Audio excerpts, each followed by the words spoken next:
Yang Fitri ni apa benda dia sakit jiwa ke macam mana ke? Yang dia nak kena masuk dalam rumah aku, dia dengan Angah ni nak masuk dalam rumah aku, nak kena ambil kain baju aku sebab dia tak ada.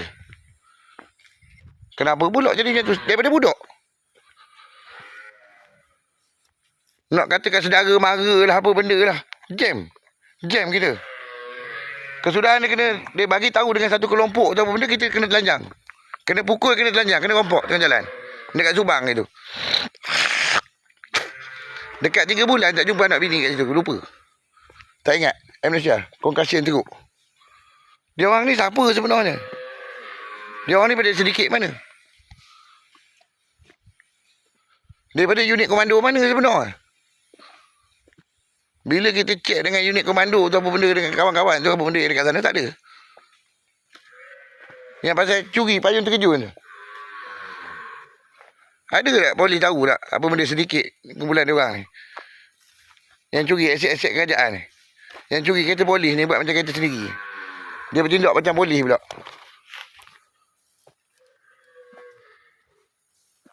Hari ni 22 bulan 1 2026. Bersamaan dengan 3 Syakban 1447 Hijrah. Dia orang ni siapa sebenarnya? Pasal kain baju apa benda hak beli untuk anak-anak tu, untuk program raya. Tiba-tiba baju tu hilang. Anak bini tu pula hilang. Dia kata kita ni menipu pula. Kelompok ni. Tiba-tiba kita nak melayan perempuan gila ni. Perempuan gila ni siapa dia?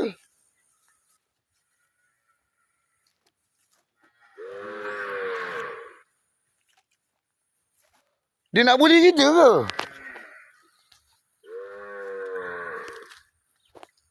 Yang Patin dengan Wawa ni siapa dia? Dia nak kena curi barang-barang kain baju anak bini kita raya tu. Kita sedia untuk raya tu. Kenapa pula?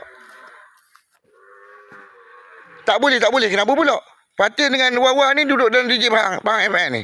Saya nak minta pihak RTM ni siasat benda ni. Apa benda statement dia dalam radio ni. Radio tu radio bapak dia ke? Macam air ni. Radio bapak dia ke? Saya ni kenal dia ke?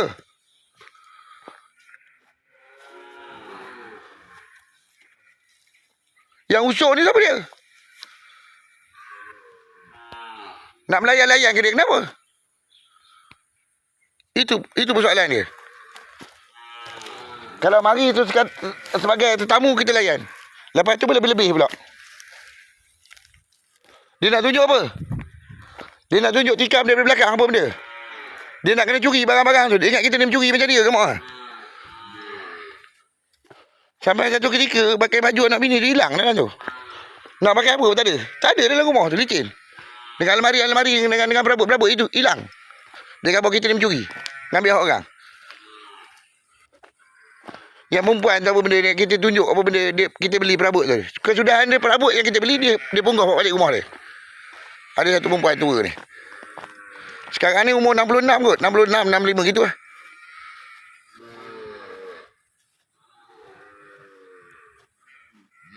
Dia nak berdawa sendiri, kau sendiri apa? Apa masalah dia orang ni? Aku ni nak kena melayan penyakit gila dia. Kesudahan kain baju apa benda hilang pula nanti. Berulang-ulang kali nak melayan penyakit gila kumpulan kelompok gila ni, kenapa pula? Esok dia kata kita gila pula.